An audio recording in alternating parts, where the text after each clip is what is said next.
नमः शिवाय। इस शिवरात्रि से आप दारिद्र्य दोहन स्रोत का पाठ कर सकते हैं। इस पाठ की रचना मार्कंडेय ऋषि ने की थी।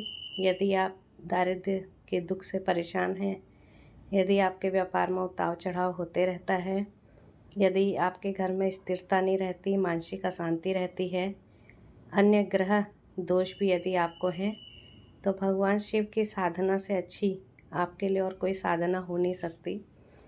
और यदि भगवान शिव में आपकी आस्था है तो आप कल से शिवरात्रि से शुरू करके 1 वर्ष तक नित्य दारिद्र्य दहन सूत्र का पाठ करें। इसी सूत्र का पाठ करते हुए भगवान शिव का अभिषेक करें, विभिन्न विभिन्न द्रव्यों से करें। उससे भगवान शिव प्रसन्न होते हैं और साथ में आपकी समस्त बाधाओं का अंत करते हैं। अब इसमें समझने वाली बात यह है कि कब करना है।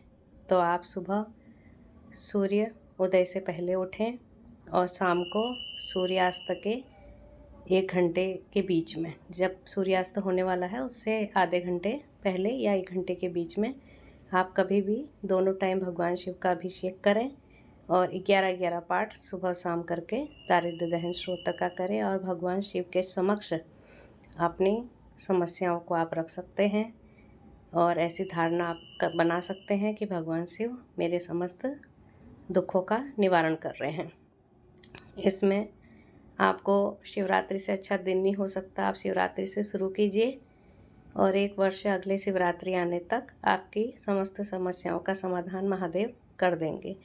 मैं अन्य चैनल में जैसे गप्पाजी होती है वैसे आपको कोई नहीं कहूँगी कि 11 दिन करो तो ये हो जाएगा, 2 दिन करो तो ये हो जाएगा, केवल शिवरात्रि को करो तो ये हो जाएगा। नहीं, किसी भी स्रोत को करने के लिए, उससे ऊर्जा बनने के लिए, क्योंकि किसी स्रोत का आप पाठ करते हैं तो उससे ऊर्जा निर्मित होती है और भगवान से संबंध स्थापित होता है। तो उसमें 6 महीने से लेकर 1 वर्ष तक का समय लगता है और ये मेरा पूरा विश्वास है कि 1 वर्ष के अंदर अंदर आपके समस्त समस्याओं का समाधान निश्चित ही भगवान शिव कर देंगे। लेकिन आपको पूरी तरीके से धैर्य रखना है। ऐसे नहीं होगा कि आपने आज किया और कल सब कुछ हो जाए। होगा, निश्चित होगा, लेकिन आप इसको बिल्कुल धैर्यपूर्वक करें। और इसमें सोचने वाली बात यह है कि यदि आप अपनी आर्थिक स्थिति को अच्छा करने के लिए पहले से श्री सूक्त का पाठ कर रहे हैं, या कुछ लोग कनकधारा का पाठ करते हैं, या कुछ लोग ललिता सहस्रनाम करते हैं, या कोई विष्णु सहस्रनाम करते हैं, तो फिर आप वही करें। आपको बीच में से अलग कुछ करने की कोई आवश्यकता नहीं है। आप अगर अन्य पाठ भी कर रहे हैं, मैं तब भी आपको यही कहूँगी कि किसी भी पाठ को आप समय दें। 3 महीना, 6 महीना और 1 वर्ष। 1 वर्ष से पहले आपकी स्थिति क्या थी और 1 वर्ष बाद आपकी सामाजिक, आर्थिक और मानसिक स्थिति क्या है, उसको आप लिख सकते हैं। इससे आपको अपनी स्थिति का पूर्ण तरह से ज्ञात हो जाएगा। आप यदि दारिद्र्य दहन स्तोत्र का पाठ करते हैं तो शिवरात्रि के दिन से आप शुरू करें। सूर्योदय से पहले और सूर्यास्त के 1 घंटे पहले आप भगवान शिव का अभिषेक करें दोनों समय, और 11 पाठ कम से कम करें। अधिक से अधिक आप 2 से 51 पाठ कर सकते हैं।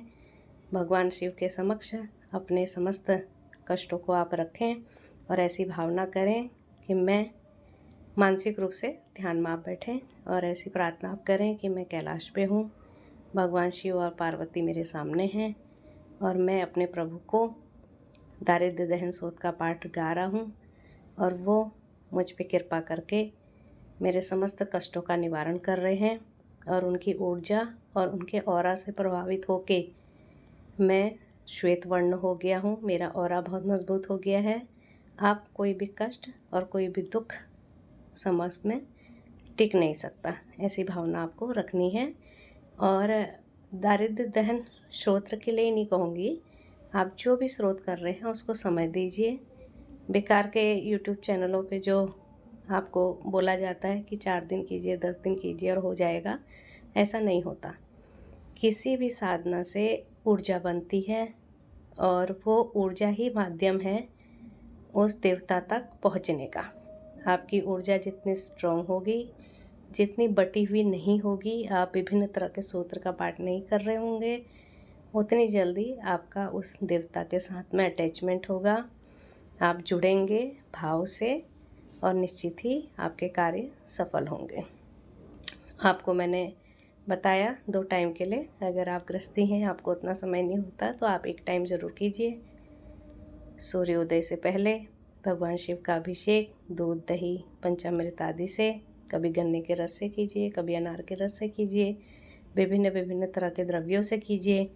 आम का सीजन आएगा, आम के रस से कीजिए, केले को मैश करके कीजिए, और ठंडे जल से कीजिए, गंगा जल से कीजिए, और भगवान शिव के समक्ष बैठ के आप पाठ कीजिए।